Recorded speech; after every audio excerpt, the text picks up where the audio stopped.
Estamos de regreso en Fuera de Serie y en comunicación con el ensayista Marcelo Birmacher, guionista de cine y teatro, quien ha publicado casi una treintena de libros. Fue redactor y colaborador de más de 50 medios gráficos de habla hispana. ¿Qué tal, Marcelo? ¿Qué tal? ¿Cómo están ustedes? Un gusto, Marcelo. Baltasar te saluda. Gracias por esta entrevista para Fuera de Serie. No, por favor, a ustedes. Bueno, Marcelo, ¿cuál te parece que es la verdadera grieta que hay hoy en la Argentina? Digo, ¿está dentro de Cambiemos? ¿Está en el peronismo? ¿Está en ambos?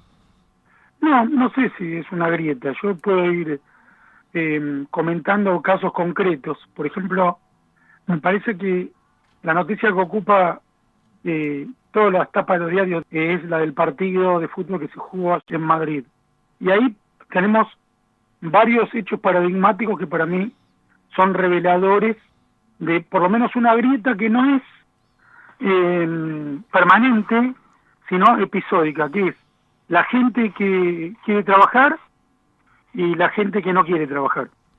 Por ejemplo, salieron miles y miles de individuos por las calles de Buenos Aires a festejar que había ganado un equipo de fútbol que no pudo jugar en la Argentina por los desmanes que organizaron los hinchas de fútbol.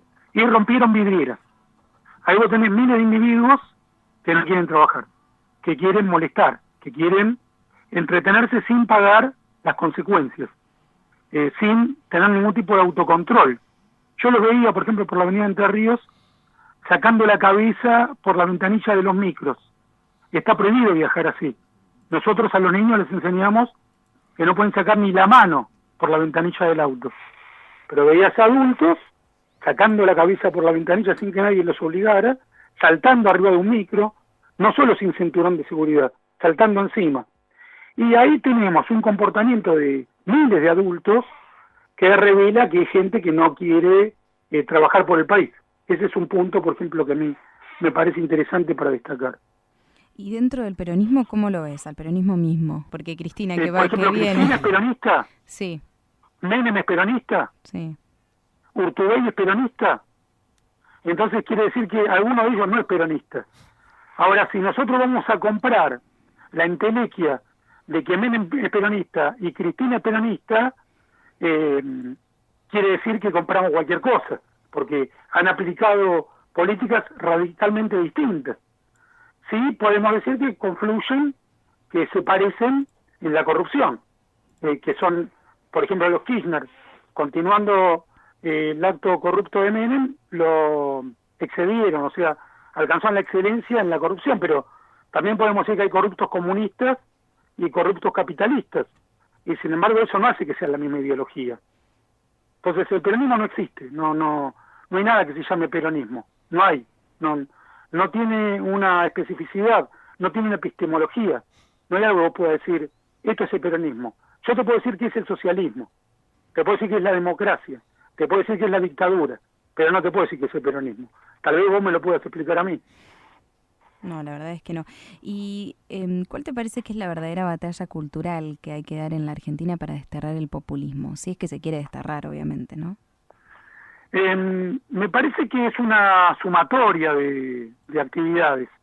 Por ejemplo, no creer que los delincuentes son víctimas de la sociedad, sino que son malvados a los que hay que reprimir. Ese es un punto fundamental. La educación es imprescindible, pero no suficiente. Si solo hay educación pero no hay seguridad, no alcanza. Entonces la educación es fundamental, es la base. Pero sin seguridad, la educación fracasa, porque la gente educada también comete actos malvados. Y la responsabilidad sobre nuestros actos, que ni la clase social, ni la piel, ni la religión no se eximen de pagar la responsabilidad sobre nuestros actos. Creo que con esos tres factores podríamos avanzar en la lucha contra el populismo. Bien, Marcelo, ¿qué papel están jugando los medios de comunicación? ¿Cómo lo ves? ¿Cambiaron las cosas de que Cristina dejó el poder? En ese aspecto cambió el Estado ya no persigue a la prensa libre, eso cambió, es fundamental. Pero a mí me parece que, por ejemplo, con el partido de fútbol los medios no fueron lo suficientemente atentos a lo que pasa. Por ejemplo, el plantel de River en el vestuario insultó al presidente del equipo contrario, y eso es un llamado a la violencia. luego de que el partido se suspendió 2 veces. Entonces todos estamos diciendo que fue un papelón y no denunciamos que los propios jugadores están contribuyendo a la violencia. No salió en ningún diario eso. Apenas se mencionó lo que cantaron, sin condenarlo. Y ahí me parece que estamos poniendo en riesgo nuestra libertad, si permitimos la violencia. En general, en cuanto al humor político, te lo quería preguntar. En general, ¿te parece que los gobiernos se lo bancan? ¿Quién de todos los presidentes que te acordás lo lleva mejor? Porque por ahí es un poco estigmático para los radicales. Desde Ilia, imagínate. Pero, ¿quién te parece que se banca mejor el humor político? ¿Que se banca mejor el humor político? Sí. Y me parece que el que mejor se lo bancó fue Menem. Porque nunca ningún presidente fue tan atacado como Menem y nunca ninguno se portó con tanta pluralidad respecto de sus críticos de la prensa. Ajá. Y en cuanto al relato, porque el kirchnerismo construyó un relato que en muchos casos excedió sus años de poder, que sigue permaneciendo, digamos. Cambiemos, ¿tiene su propio relato o te parece que vive en el del kirchnerismo todavía? ¿El macrismo? Sí. Yo creo que el macrismo no tiene ningún relato propio, no tiene nadie que piense, y los que piensan no se expresan. Por ejemplo, Durán Barba. No. Y los que sí hablan, como puede ser Peña o Carrió, no tienen un discurso unificado de hacia dónde hay que ir. Yo no lo escucho, por lo menos. Lo que ocurre es que el discurso del fascismo kirchnerista fue lo suficientemente escarmentador como para que no queramos volver a eso. No sé si el gobierno vive de eso. Sí puede ser que los ciudadanos que votamos a este gobierno fue en respuesta al autoritarismo kirchnerista. Bien, Marcelo, ¿cuál es tu visión respecto a la resolución 956 que amplía la posibilidad del uso de armas de fuego de las fuerzas federales de seguridad en el territorio porteño? Me parece imprescindible.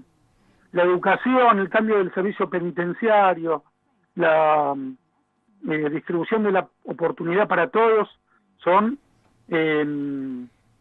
factores indispensables pero no suficientes para atender el delito. Entre un inocente amenazado por un delincuente armado y el delincuente, yo protejo la vida del inocente. Y cuando un delincuente está armado, de las consecuencias puede ser que el delincuente muera. Entonces hay que proteger al policía y al inocente, no al delincuente. Marcelo, muchas gracias por tu tiempo. Muy interesante. Un millón de gracias a ustedes hasta cualquier momento. Tu visión igualmente. Era el señor Marcelo Birmacher, guionista de cine y teatro, quien ha publicado más de una treintena de libros, fue redactor y colaborador en más de 50 medios gráficos de habla hispana y hablaba con nosotros en Fuera de Serie.